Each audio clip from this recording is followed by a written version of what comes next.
Hello, I'm Michael Burge, author and journalist. Very happy to be joining you for Booktopia's World Book Day celebrations from my home at Deepwater in far northern New South Wales.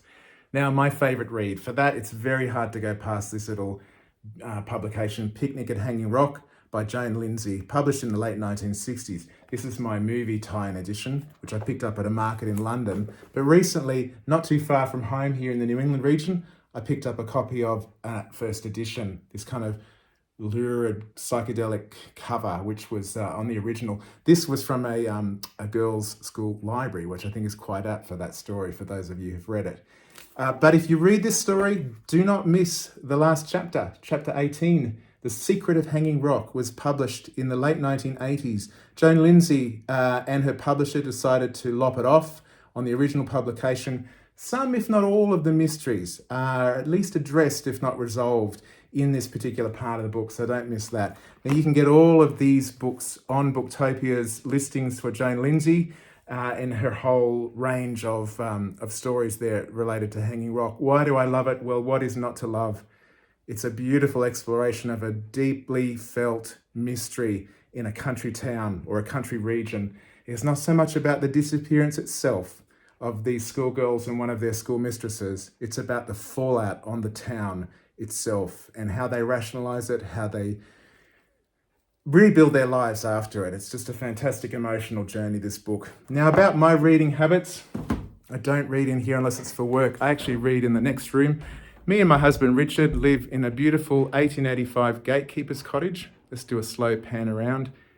You might be able to hear the ticking of the clock, which I think would have been an essential element in any gatekeeper's cottage. There it is. Because just outside the window was the railway line where they had to close and open the gates. You can't really see it, it's just out there in the grass.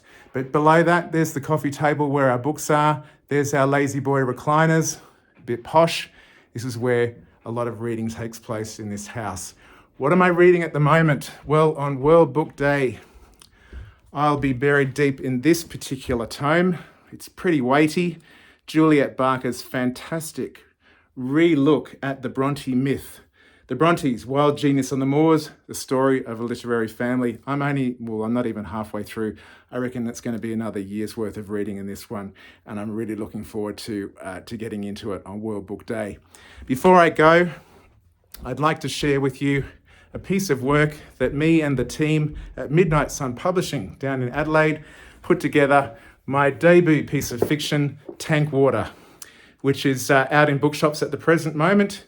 It's a piece of Outback Noir. Well, what is Outback Noir? It's a very big, very expanding genre about any dark deeds that need investigating in the country, and there are some pretty dark ones in this. It's a story of a young journalist, like me. He goes back to the town of his birth, kind of like what I almost did. Life does imitate art a little bit in this piece of fiction. And it deals with some very taboo subjects like homophobia in the country. So listen, if you choose Tank Water from Midnight Sun Publishing as one of your reads for World Book Day, me and the team at Midnight Sun would be very, very grateful. Have a great time and happy reading.